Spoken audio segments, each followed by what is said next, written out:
Coffee হাউসের সেই আড্ডাটা আজ আর নেই।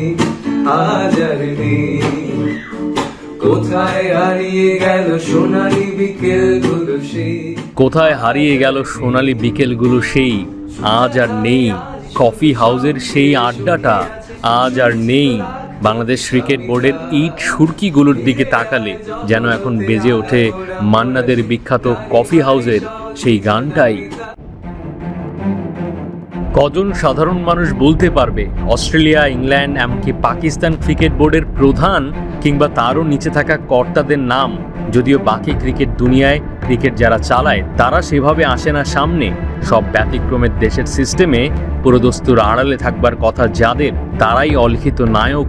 চলনে বলনে গড়গড় করে কথা বলা, ক্ষেত্র বিশেষে ক্রিকেটারদের চাইতেও বড় তারকা ক্যারেক্টারগুলো যাদের ইশারা অর্ডার ছাড়া কার্যত বিসিবির একটা পাতাও নড়ে না। কে কোথায় এখন কেউ জানে না। পৃথিবীতে কোনো সিস্টেমই শতভাগ ভালো যেমন হতে পারে না, 100% খারাপও বোধহয় হয় না।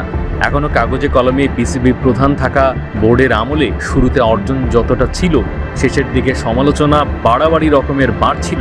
সবচেয়ে বড় ক্ষতিটা বোধ হয় একচ্ছত্র আধিপত্যবাদের সিস্টেম, যার কারণে বড় বড় কর্তাদের অনুপস্থিতিতে শুরু হয়েছে এক ধরনের প্রশাসনিক প্রাতিষ্ঠানিক অচল অবস্থা। আগেও ক্ষমতার বদলে নেতৃত্বের বদল হওয়ার প্রক্রিয়ার সময় সামনে এসেছে, কিন্তু পুরো ক্রিকেট ব্যবস্থার থমকে যাওয়ার ঘটনা এভাবে কখনো ঘটেনি।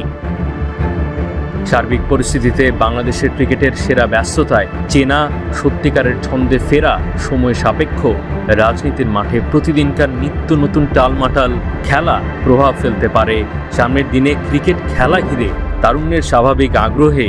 পাকিস্তান সিরিজ মাঠে গড়ালে ক্রিকেটের ইঞ্জিনটা যদি নেয় স্টার্ট কোনো রকমে। মাহাদি হাসান, ৭১।